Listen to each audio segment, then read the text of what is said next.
Mesdames et messieurs, nous sommes là car le temps est venu.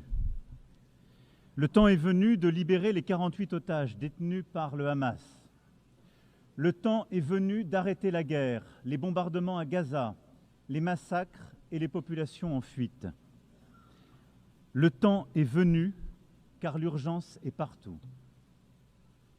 Le temps de la paix est venu, car nous sommes à quelques instants de ne plus pouvoir la saisir. C'est pour cela que nous nous retrouvons aujourd'hui. Certains diront trop tard, d'autres diront trop tôt. Une chose est sûre, nous ne pouvons plus attendre. En 1947, cette Assemblée décidait du partage de la Palestine mandataire entre deux États, l'un juif et l'autre arabe, et reconnaissait ainsi le droit de chacun à l'autodétermination.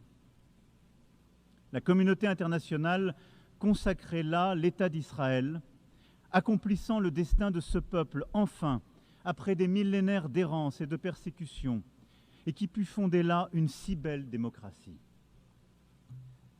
La promesse d'un État arabe, elle, reste jusqu'à ce jour inachevée. Depuis lors, c'est un long chemin d'espérance et de désespoir mêlés qu'Israéliens et Palestiniens ont parcouru chacun à leur manière. Et nous avons cheminé avec eux, chacun d'entre nous selon son histoire et selon sa sensibilité.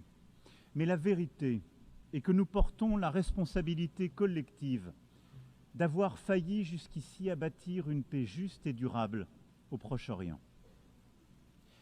C'est l'évidence même qui s'est imposée à nous le 7 octobre 2023, lorsque le peuple israélien a subi la pire attaque terroriste de son histoire. 1224 hommes, femmes et enfants tués, 4834 hommes, femmes et enfants blessés, 251 hommes, femmes et enfants enlevés. La barbarie du Hamas et de ceux qui ont collaboré à ce massacre a stupéfait Israël et le monde. Le 7 octobre est une blessure encore vive pour l'âme israélienne comme pour la conscience universelle. Nous la condamnons sans aucune nuance, car rien, jamais, nulle part, ne peut justifier de recourir au terrorisme. Nous pensons en ce jour aux victimes et à leurs familles. Nous disons notre compassion aux Israéliens et exigeons avant toute autre chose que tous les otages encore détenus par le Hamas soient libérés sans aucune condition. Nous, Français, avons rendu un hommage national à nos 51 compatriotes assassinés ce jour-là et à toutes les victimes du 7 octobre 2023. Nous ne les oublierons pas, jamais. Comme jamais, nous ne cesserons le combat existentiel contre l'antisémitisme. Français, nous savons la morsure du terrorisme. Nous portons au cœur le souvenir du témoignage de fraternité offert après les attentats commis à Paris le 7 janvier 2015 par des dizaines de dirigeants étrangers manifestant avec eux, au premier rang desquels le Premier ministre israélien et le président de l'autorité palestinienne. Nous savons qu'aucune faiblesse n'est possible face aux terroristes. Nous savons aussi le danger des guerres sans fin. Nous savons que le droit toujours doit l'emporter sur la force.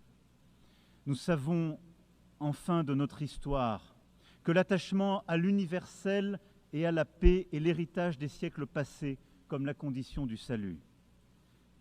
J'affirme cela au nom de notre amitié avec Israël, à qui notre engagement n'a jamais fait défaut, au nom de notre amitié aussi avec le peuple palestinien, pour qui nous voulons que la promesse initiale des Nations Unies, celle de deux États vivant côte à côte en paix et en sécurité, devienne réalité.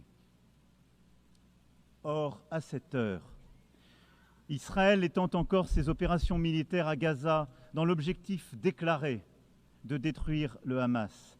Mais ce sont les vies de centaines de milliers de personnes déplacées, blessées, affamées, traumatisées, qui continuent d'être détruites.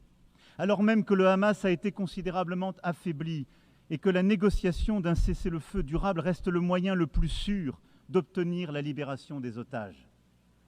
Rien, rien ne justifie plus la poursuite de la guerre à Gaza. Rien. Tout commande au contraire d'y mettre un terme définitif maintenant, à défaut de l'avoir fait plus tôt, pour sauver des vies.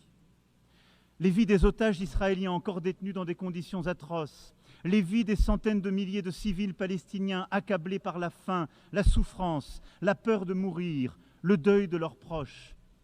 Sauver toutes les vies. Car depuis désormais près de 2 ans, c'est bien la négation de l'humanité de l'autre et le sacrifice de la vie humaine qui prévalent.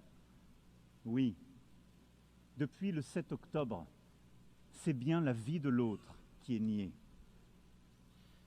Nous le disons depuis le premier jour de la guerre à Gaza, une vie vaut une vie. Je le sais, pour avoir pris dans mes bras les familles des otages rencontrés à Tel Aviv puis à Paris. Et je pense à cet instant à la mère d'Eyatar David, otage affamé et montré à la foule par ses bourreaux. Je pense à Nimrod Cohen, otage de 19 ans dont je viens de saluer le père.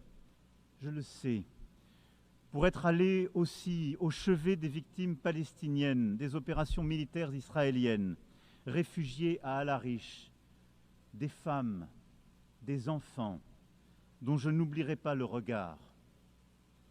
Je le sais, pour avoir rencontré des jeunes de Gaza accueillis en France, et je pense à Rita Baroud, qui aurait dû être avec nous aujourd'hui, et qui continue de témoigner de la détresse de ses proches à Gaza. Une vie vaut une vie. Et notre devoir à tous est de protéger les uns et les autres, devoir indivisible comme l'est notre humanité commune. Une solution existe pour briser le cycle de la guerre et de la destruction. C'est la reconnaissance de l'autre, de sa légitimité, de son humanité, de sa dignité. Que les uns et les autres rouvrent les yeux et voient des visages humains, là où la guerre a placé le masque de l'ennemi ou les traits d'une cible. C'est la reconnaissance qu'Israéliens et Palestiniens vivent dans une solitude jumelle, solitude des Israéliens après le cauchemar historique du 7 octobre 2023, solitude des Palestiniens à bout de force dans cette guerre sans fin. Le temps est venu, car le pire peut advenir. Qu'il s'agisse du sacrifice de tant d'autres civils, de l'expulsion de la population de Gaza vers l'Égypte, de l'annexion de la Cisjordanie, de la mort des otages détenus par le Hamas, ou des faits accomplis qui changent de manière irréversible la situation sur le terrain.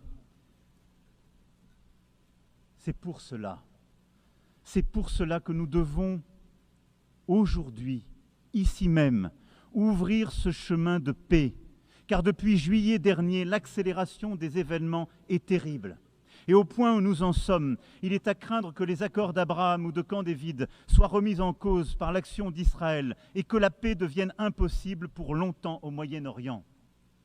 Il pèse donc sur nous une responsabilité historique.